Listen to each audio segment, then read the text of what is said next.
Good morning दोस्तों।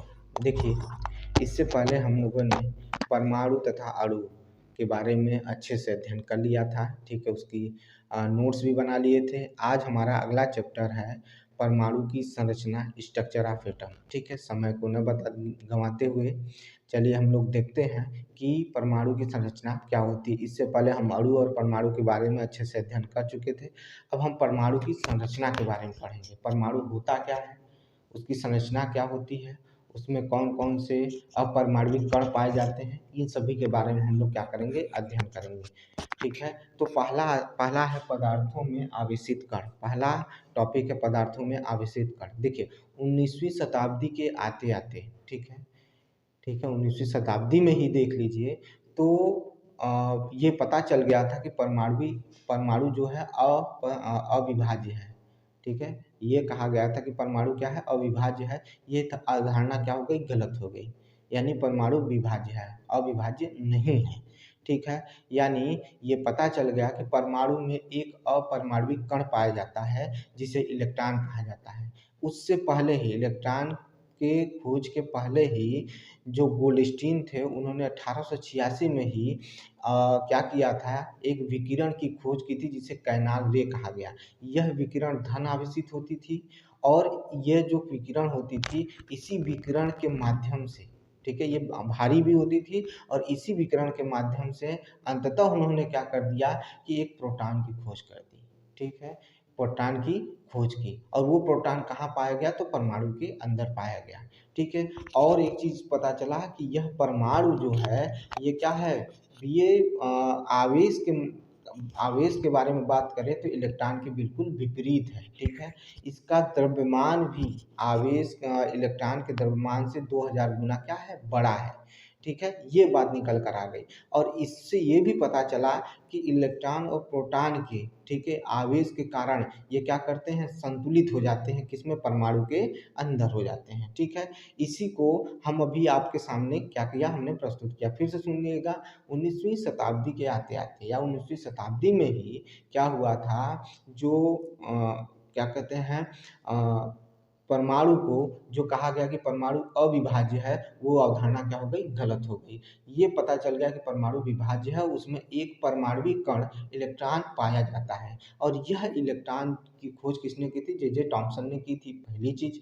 और इसी के बाद इसी में पता चला कि नहीं, जे टॉमसन ने परमाणु इलेक्ट्रॉन की खोज के पहले ही गोल्डस्टीन 1886 में, ठीक है, 1886 में ही गोल्डस्टीन ने क्या कर दिया था, तो गोल्डस्टीन ने किसकी खोज कर दी थी, तो कैनाल विकिरण, एक विकिरण की खोज कर दी जिसे कैनाल रे कहा गया। यह कैनाल रे धन आवेशित होती थी और भारी भी होती थी। इसी कैनाल रे के जरिए उन्होंने क्या कर दिया था, तो एक और अपरमाणविक कण की खोज कर दी जिसे प्रोटॉन कहा गया। यह प्रोटॉन जो था, इसका आवेश इलेक्ट्रॉन के आवेश के विपरीत था, और ये बराबर थे लेकिन विपरीत था। आवेश इनके बराबर थे लेकिन ये क्या थे, विपरीत थे। ठीक है, इसकी वजह से इनके आवेश के परिणाम विपरीत होने के कारण, ठीक है, लेकिन परिणाम समान और आवेश विपरीत होने के कारण ये इलेक्ट्रॉन परमाणु में क्या हो गए, संतुलित होते थे। ठीक है, ये चीज हो गया। और ये बताया गया कि जो इलेक्ट्रॉन का द्रव्यमान है, उसमें और प्रोटॉन के द्रव्यमान में बड़ा अंतर देखने को मिला। यह पता चला कि प्रोटॉन का द्रव्यमान इलेक्ट्रॉन के द्रव्यमान से 2000 गुना बड़ा है। ठीक है, यानी इलेक्ट्रॉन का द्रव्यमान प्रोटॉन के द्रव्यमान से 2000 गुना छोटा है। फिर से सुनिएगा, देखिए बात इतनी ही है। मैं क्या कह रहा हूँ, मैं कह रहा हूँ कि प्रोटॉन का द्रव्यमान इलेक्ट्रॉन के द्रव्यमान से 2000 गुना बड़ा है, और फिर मैं कह रहा हूँ कि इलेक्ट्रॉन का द्रव्यमान प्रोटॉन के द्रव्यमान से 2000 गुना छोटा है। यानी इसका मतलब ये हुआ मिला जुला कर कि इलेक्ट्रॉन का द्रव्यमान कम है और प्रोटॉन का द्रव्यमान अधिक है। ये बात कही गई। यहाँ छोटा कहना गलत है, अधिक और कम, यानी प्रोटॉन का द्रव्यमान इलेक्ट्रॉन के द्रव्यमान से 2000 गुना अधिक है। ये बात आ गई।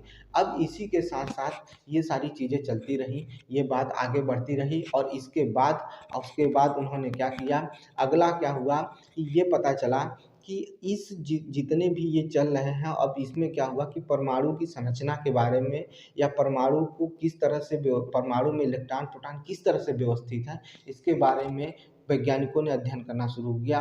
और इसी अध्ययन में पहला नियम निकल के आया टॉमसन का। जे जे थॉम्सन का परमाणु मॉडल निकल कर आया। जे जे थॉम्सन का परमाणु मॉडल उन्होंने क्या कहा उसके बारे में सुनिएगा। जे जे थॉम्सन, मैं इसको लिखवा भी दूंगा आपको। जे जे थॉम्सन ने कहा कि जो परमाणु है, ठीक है, वो क्या है, एक तरबूज की तरह है या एक बर्थडे केक की तरह है, ठीक है। तरबूज में जिस तरह से बीज बिखरे होते हैं, उसी तरह से परमाणु में इलेक्ट्रॉन क्या होते हैं, जगह जगह बिखरे होते हैं। जैसे तरबूज में जगह जगह बीज बिखरे होते हैं, उसी तरह से परमाणु में इलेक्ट्रॉन जगह जगह क्या होते हैं, बिखरे होते हैं, व्यवस्थित होते हैं। या कहें जैसे केक में मेवे जगह जगह बिखरे होते हैं, उसी तरह से परमाणु में भी इलेक्ट्रॉन जगह जगह बिखरे होते हैं। और ये पूरा परमाणु धन आवेशित है। ये पूरा परमाणु क्या है, धन आवेशित है। और इसमें क्या है, इलेक्ट्रॉन ऋण आवेशित है, ठीक है। उनका कहना था कि ये जो पूरा परमाणु भाई धन आवेशित है, ठीक है, ये धन आवेश से भरा हुआ है और इलेक्ट्रॉन क्या है, जगह जगह पर बिखरे हुए हैं, ठीक है। और उन्होंने कहा कि ये जो दोनों आवेश हैं, ठीक है, इनका परिणाम क्या है, इनके परिणाम की वजह से ये क्या बना रहे हैं, संतुलन बना रहे हैं। इसी वजह से यानी इलेक्ट्रॉन और प्रोटॉन क्या है, विपरीत है, लेकिन ये क्या बना रहे हैं, संतुलित परिणाम देखने को मिला इनके समान आवेश की वजह से, विपरीत समान आवेश की वजह से। इस वजह से वैद्युत रूप से क्या है, परमाणु स्थिर है, परमाणु क्या है, अस्थाई है, ये उनका कहना था। पहले हम लोग लिखेंगे पदार्थों के कण के, मतलब पदार्थ के आवेशित कण के बारे में लिखेंगे, उसके बाद देखते हैं। देखिए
देखिए हमने क्या लिखा है,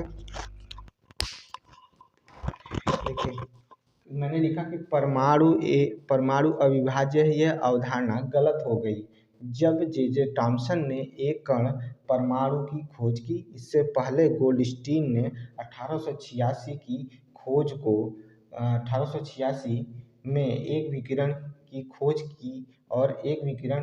की और जो बाद में कैनाबे के नाम से जानी गई, यह धन आवेशित विकिरण थी। देखिए इसका आप क्या कर सकते हैं, अब इसका क्या ले सकते हैं, एक मतलब स्क्रीनशॉट ले सकते हैं। चलिए मैं आगे देखता हूँ, चलिए मैं आगे बताता हूँ।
कहा कि एक विकिरण के माध्यम से एक विकिरण के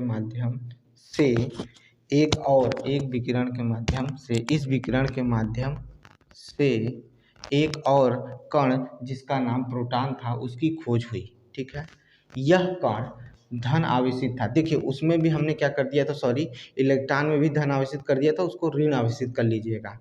लिखने में थोड़ी गलती हो गई, उसके लिए क्षमा प्रार्थी।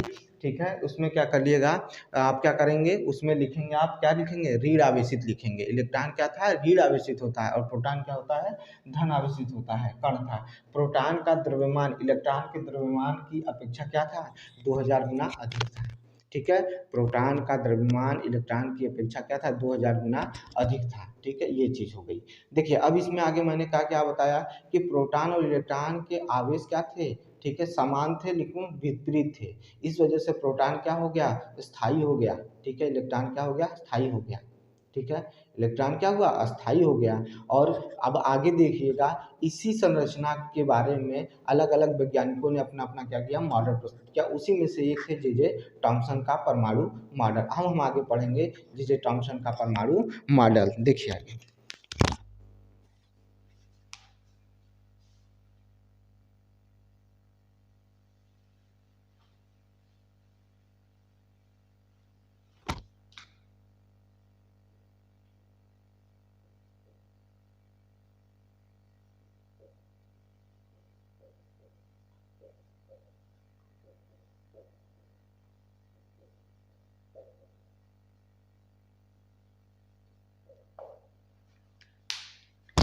जे थॉमसन का परमाणु मॉडल। आज हम लोग देखेंगे जे थॉमसन का परमाणु मॉडल देखेंगे। चलिए देखिए आगे, देखिए इसमें अभी मैंने आपको बताया कि जे थॉमसन ने परमाणु की तुलना केक और तरबूज से कर दी। ठीक है, किससे की, केक और तरबूज से की। देखिए जैसे आपके सामने ये है, एक क्या लिखे मैंने बना रहा हूँ, इसको आप केक भी मान सकते हैं, इसको आप तरबूज भी मान सकते हैं, जो आपको लगे सही वो मानिए।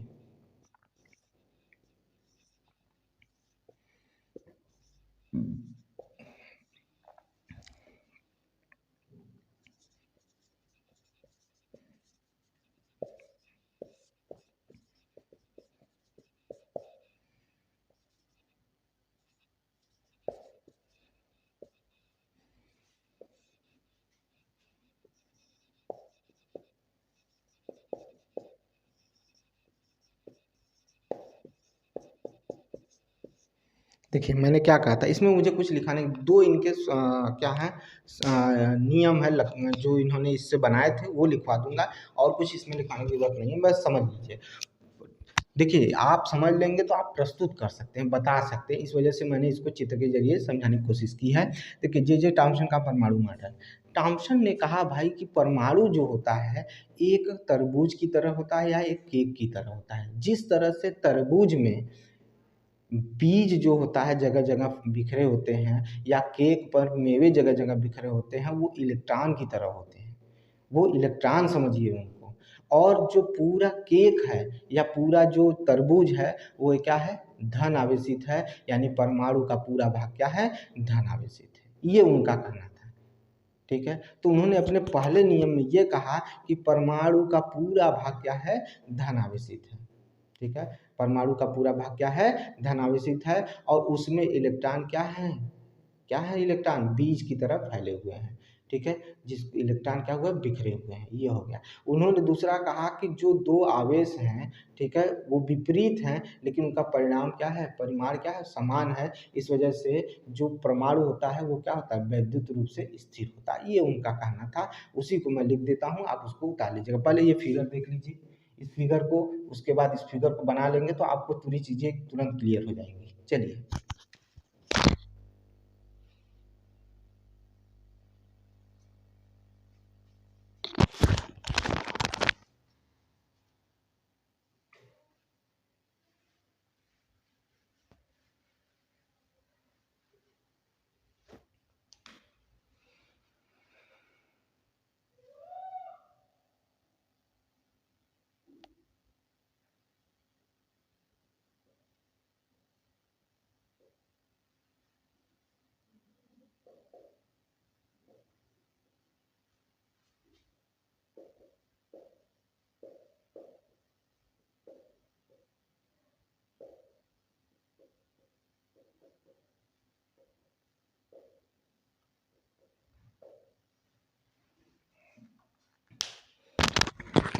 देखिए उन्होंने, देखिए फिर से सुन लीजिए, परमाणु के, अरे सॉरी, थॉम्सन ने क्या किए, दो नियम, सॉरी थॉम्सन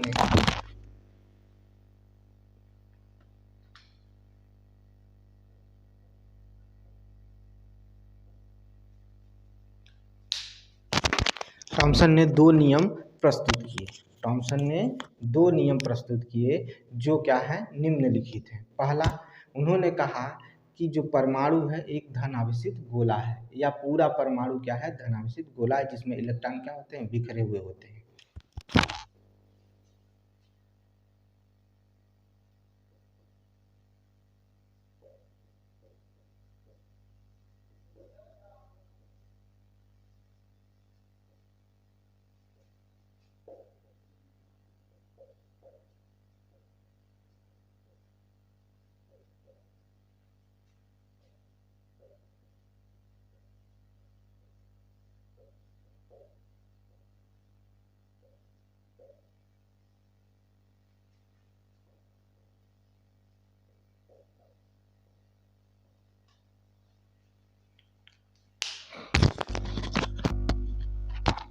देखिए, पूरा परमाणु धन आवेशित गोला है जिसमें इलेक्ट्रॉन बिखरे होते हैं या धंसे होते हैं, जो भी हो। अब देखिए मैंने क्या कहा कि दूसरा मैं कह रहा हूँ कि इसमें इलेक्ट्रॉन और प्रोटॉन दोनों पाए जाते हैं, तो इसमें दो आवेश पाए जाते हैं, धन आवेश और ऋण आवेश। ये धन आवेश और ऋण आवेश के परिणाम क्या होते हैं, समान होते हैं। इस वजह से जो परमाणु होता है वो वैद्युत रूप से स्थिर होता है।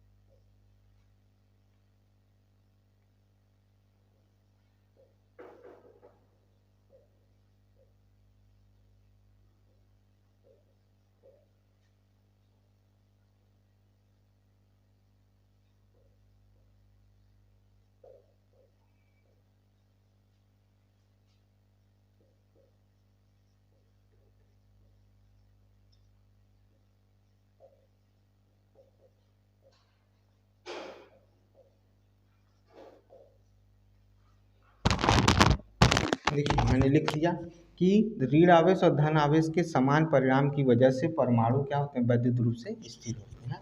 ये चीज़ें निकल कर आ गई। ये थॉमसन के दो नियम थे जिनको आपको क्या करना है, पूरी तरह से एक बार रिपीट कर जाना है। बाकी मैंने इसको समझा दिया है, आप अगर एक बार पढ़ लेंगे तो आपको चीज़ें तैयार हो जाएंगी। अब ये चीज़ हो गई थॉमसन की बातें। अब थॉमसन ने तो ये सारी चीज़ें कह दी, लिख दी, लेकिन जब वैज्ञानिकों ने इस पर अध्ययन करना शुरू किया तो वो इसे थॉमसन अच्छी तरह से समझा नहीं पाए, अपने प्रयोग को क्या कर पाए, अपने प्रयोग को बता नहीं पाए। और इसी कारण क्या हुआ, उस उनके प्रयोगों में क्या देखने को मिल गया, अंतर देखने को मिल गया। 2 मिनट।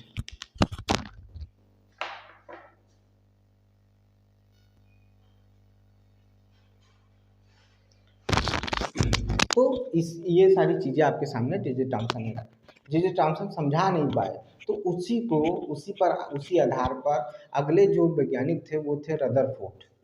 ठीक है, रदरफोर्ड आए। अब इस रदरफोर्ड ने अपना परमाणु मॉडल रखा, और वो परमाणु मॉडल जो था रदरफोर्ड का, वो किस तरह से विवेचित किया गया या किस तरह से वर्णन किया गया उसके बारे में सुन लीजिए। रदरफोर्ड ये चाहते थे कि वो देखना चाहते थे कि परमाणु में जो इलेक्ट्रॉन है वो किस तरह से व्यवस्थित है। ठीक है, इसी को जानने के लिए उन्होंने क्या कराया था, तो सोने की पतली पन्नी पर अल्फा कणों की क्या कराई थी, टकराव कराया था। ठीक है, अल्फा कणों का क्या कराया था, टकराव कराया था। यह अल्फा कण जो होते थे ये क्या किए, पन्नी को क्या किए थे, पन्नी पर टकराव किए थे, और उससे जो अवधारणाएं निकली, उनसे जो उनको देखने के बाद जो लक्षण उनको पता चले, उसको उन्होंने अपने नियम में लिख डाला। और उस नियम को हम आप क्या करते हैं, पढ़ते हैं, और कहीं हद तक वो नियम क्या थे, सही थे। कुछ नियम गड़बड़ थे जिसको बाद में बोर्स ने उसको भी परिवर्तित कर दिया। तो आइए देखते हैं रदरफोर्ड का परमाणु मॉडल।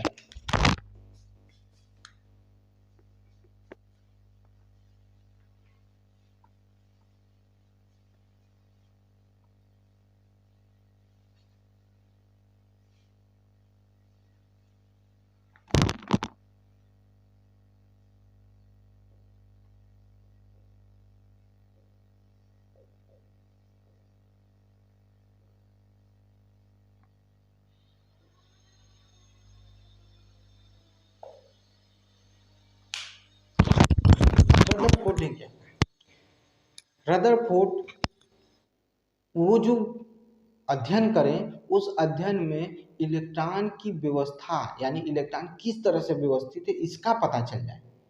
ठीक है, इस वजह से उन्होंने क्या किया था, इस अपने प्रयोग को क्या किया था, वर्णित किया था या यूज किया था, जिससे उनको पता चला। वो एक पतली पन्नी लेना चाहते थे, इसीलिए उन्होंने सोने को चुना, सोने की पतली पन्नी को चुना, क्योंकि सोना क्या होता है, फैलता है। तो उन्होंने सोने की पतली पन्नी चुनी।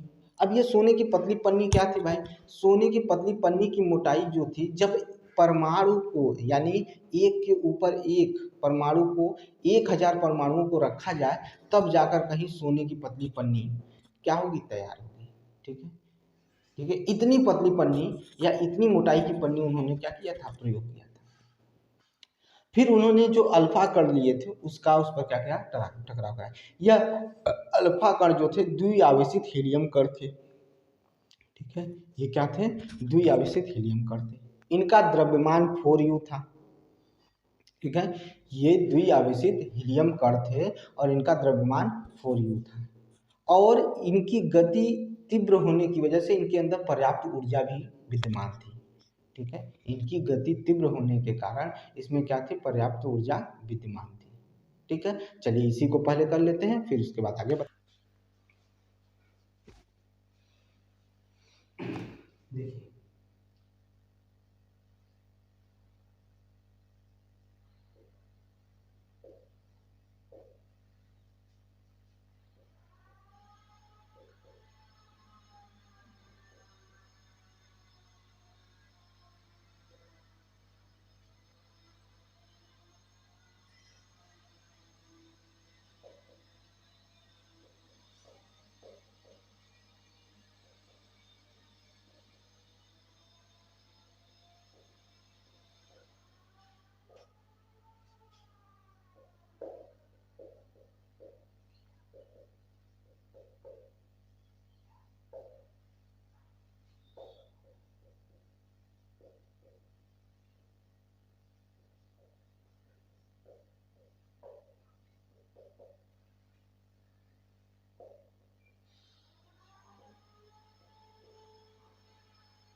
देखिए, जो रदरफोर्ड एक पतली पन्नी जो सोने की थी उसका उपयोग किया। यह सोने की पतली पन्नी 1000 परमाणु को एक के ऊपर एक रखने पर जो मोटी परत बनती, उतनी ही मोटाई की सोने की पन्नी ली थी। ठीक है, उतनी ही मोटाई की सोने की पन्नी ली थी।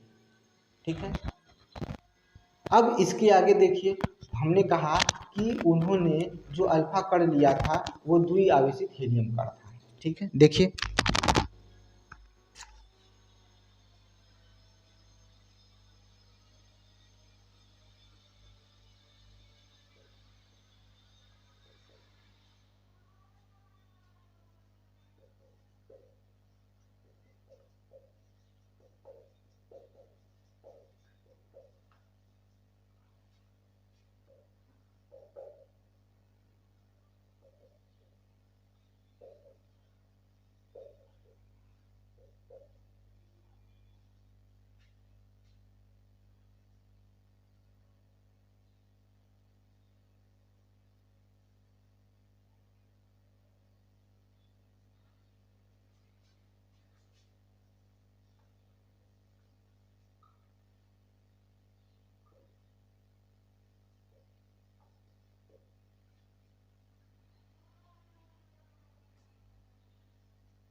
लिख लीजिए इसको, या स्क्रीनशॉट लीजिए कि अल्फा कण द्विआवेशित हीलियम कण था जिसका द्रव्यमान 4u था। यह कण बहुत ही गतिशील थे जिसके कारण इनमें पर्याप्त ऊर्जा थी। ठीक है, अब देखिए अगला नियम।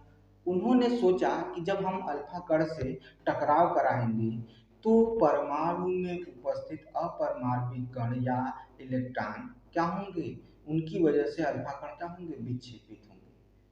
ठीक है, विक्षेपित होंगे, थोड़ा बहुत विक्षेपित होंगे। फिर उन्होंने ये भी कहा कि अल्फा कण भारी होते हैं तो इनका विक्षेपण जो होगा वो बहुत ही कम होगा, उनका विक्षेपण बहुत ही कम होगा। ठीक है, लेकिन जो गणना आई या जो उन्होंने अनुमान लगाया था उसके विपरीत एकदम उल्टा क्या देखने को मिला, परिणाम देखने को मिला। किसको मिला भाई, रदरफोर्ड को मिला। वो जो परिणाम है उनके बारे में बात करेंगे। ठीक है, बहुत ज्यादा नहीं, जो इम्पोर्टेंट था मैंने आपको लिखा दिया।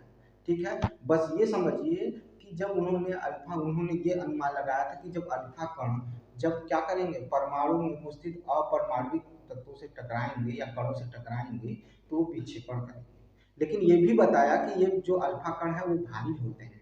ठीक है, इनका विक्षेपण जो होगा वो बहुत ही कम देखने को मिलेगा। लेकिन इससे भी विपरीत उनको क्या देखने को मिला, परिणाम देखने को मिला। तो जो परिणाम देखने को मिला उसके बारे में हम क्या करेंगे, हम बात करेंगे। चलिए देखिए क्या परिणाम मिले।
देखिए क्या कह रहा है कि रदरफोर्ड के प्रयोग के आधार पर निम्न परिणाम देखने को मिले। पहला,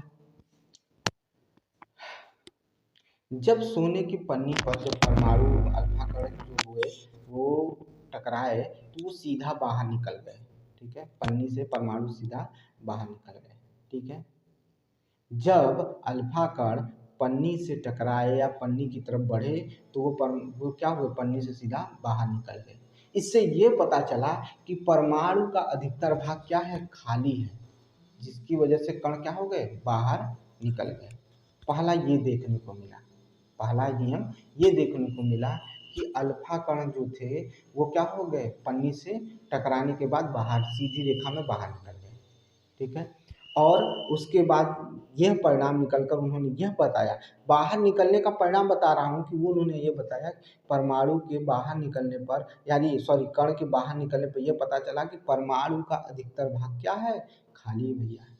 ठीक है, तो चलिए लिख लेते हैं।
देखिए भाई, कह रहा है कि तेज गति से चल रहे अधिकतर अल्फा कण पन्नी से बाहर निकल गए। ठीक है, अर्थात रदरफोर्ड ने यह बताया कि परमाणु का अधिकतर भाग क्या होता है, खाली होता है, उसमें अल्फा कण विक्षेपित नहीं हुए, उसमें अल्फा कण विक्षेपित नहीं हुए, ये कहना है। ठीक है, ये एक पहला नियम है, देख लीजिए, ये पहला नियम है। अब इसको देख लीजिए, इसका स्क्रीनशॉट ले लीजिए, मैं आगे बढ़ता हूँ। चलिए ठीक है, देखिए।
कुछ अल्फा कण बहुत ही कम कोण से विक्षेपित हुए, जिससे यह पता चलता है कि पन्नी में उपस्थित परमाणु का बहुत ही कम भाग क्या है, धनावेशित है।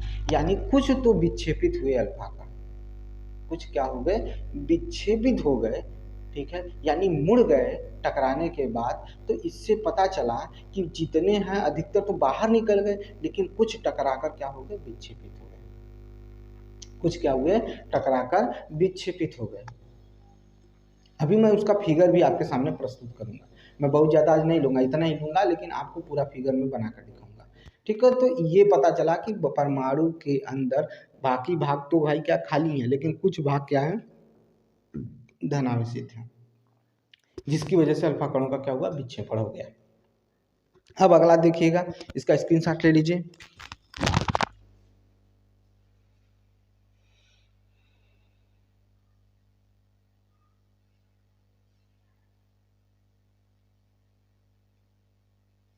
चलिए,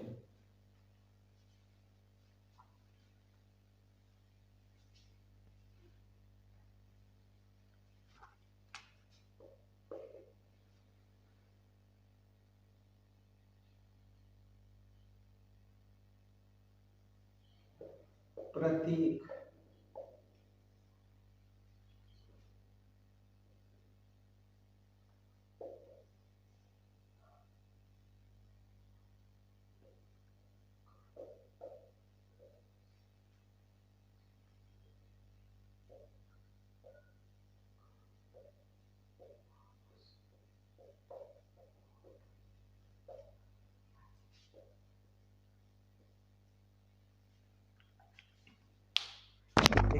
कह रहा है कि प्रत्येक 12,000 अल्फा कणों में से एक कण क्या हो गए, वापस लौट आए, सीधी रेखा में क्या हो गए, वापस लौट आए। इसका कारण जानते हैं क्यों का?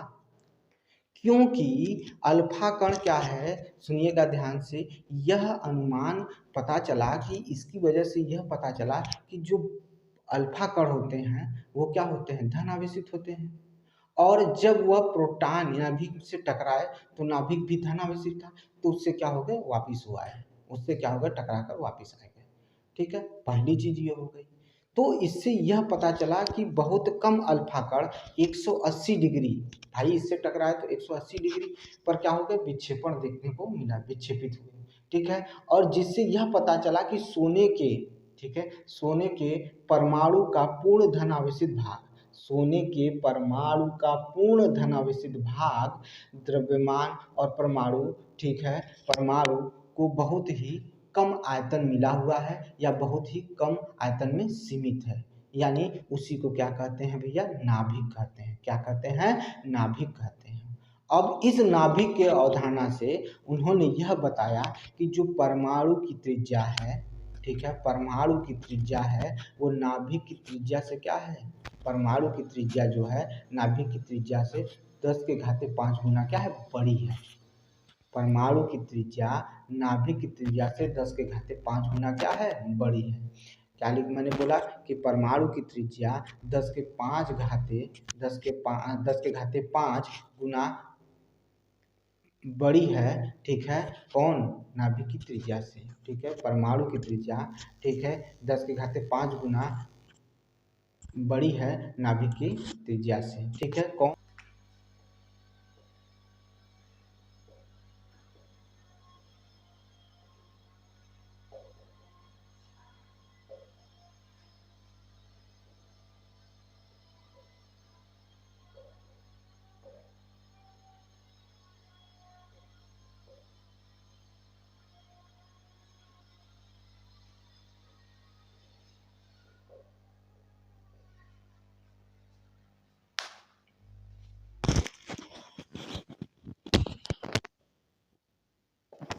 देखिए भाई फिर से समझ लीजिए, प्रत्येक 12,000 अल्फा कणों में से एक अल्फा कण क्या हो गए, वापिस हो गए।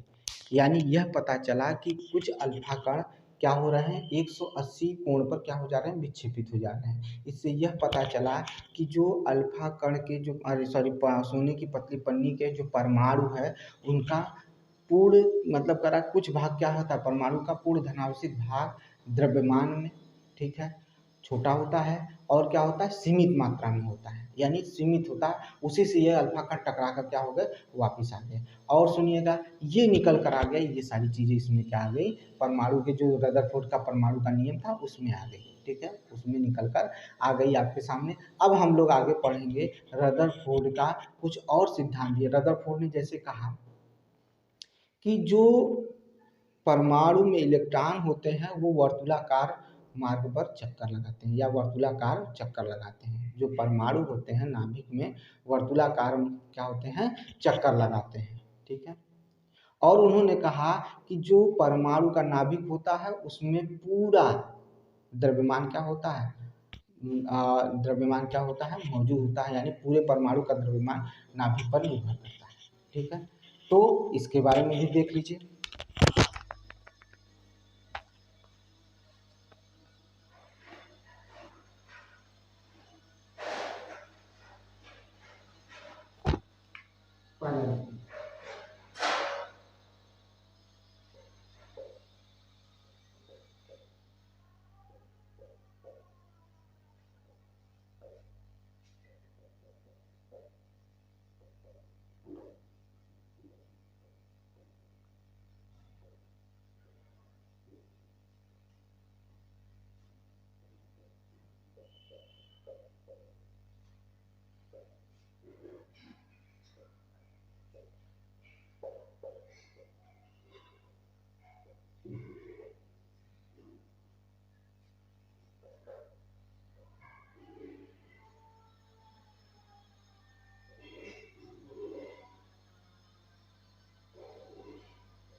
देखिए भाई, परमाणु में उपस्थित रहने वाले धातु को नाभिक कहते हैं, और जहाँ परमाणु का संपूर्ण द्रव्यमान क्या होता है, विद्यमान होता है। मैं फिर से कह दे रहा हूँ कि परमाणु, देखिए क्या करा कि परमाणु का केंद्र जो होता है, या परमाणु का, देखिए कह रहा है परमाणु में उपस्थित धनावेश भाग क्या होता है, नाभिक होता है, को नाभिक कहते हैं। जहाँ पर परमाणु का संपूर्ण द्रव्यमान क्या होता है, विद्यमान होता है। संपूर्ण द्रव्यमान क्या होता है भाई, विद्यमान होता है। ठीक है, ये बात निकल कर आ गई। अब उन्होंने अगला क्या कहा, मैंने फिर बता दिया कि परमाणु में इलेक्ट्रॉन वर्तुलाकार मार्ग में क्या करते हैं, चक्कर लगाते हैं, यानी परमाणु में इलेक्ट्रॉन वर्तुलाकार चक्कर लगाते हैं। देखिए इसको भी देख लीजिए।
देखिए, परमाणु में इलेक्ट्रॉन नाभिक के चारों ओर वर्तुलाकार मार्ग में क्या लगाते हैं, चक्कर लगाते हैं। ठीक है, परमाणु में इलेक्ट्रॉन नाभिक के चारों ओर वर्तुलाकार मार्ग में क्या लगाते हैं, चक्कर लगाते हैं।